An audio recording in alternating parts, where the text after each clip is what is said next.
Hello বন্ধুরা, good morning. আর আজকে হলো বিশ্বকর্মা পুজো, আর সবাইকে তার অনেক অনেক অনেক শুভেচ্ছা। আর আমি সকালবেলা বাজারে চলে এসেছি। তো আমি একা নই, হিয়াটি আর পাপাও আমার সঙ্গে এসছে। আর ওর গাড়ির জন্য মালা পছন্দ করছে, কিন্তু ওর কোনো মালাই পছন্দ হচ্ছে না, মানে বুঝতে পারছে না।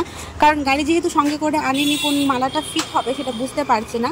তো শেষমেশ ওকে জিজ্ঞেস করতে ওর একটা মালা পছন্দ হয়েছে, আর সেটা হলো এইটা। আর আমাদের যেহেতু দুটো গাড়ি, তো দুটো মালা নিতে হবে। তো একরকমই দুটো মালা নিতে চাইছিলাম। তো গাড়ির ভেতরে সাজানোর জন্য আমার এই মালাগুলো খুব পছন্দ হয়েছিল। এই যে দেখো এইগুলো, কিন্তু হিয়াটির পাপা বললো এগুলো অলরেডি গাড়ির ভেতরে আছে, তো এখন দরকার নেই।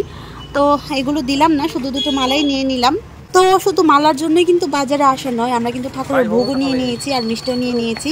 তো এখন যাব, গাড়িকে মালা পরাবো, তারপর গাড়ির পুজো হবে, তারপর গিয়ে নিশ্চিন্ত। তো এই হলো আমাদের একটা গাড়ি, যেটা হিয়াটি আর পাপা আর আমি মিলে মালা পরাচ্ছি। আর মালার সাইজটা কিন্তু ঠিকঠাক মতো হয়ে গিয়েছে। আর এই হলো আরেকটা গাড়ি, এটাকেও সুন্দর করে মালাটা পরিয়ে দিলাম।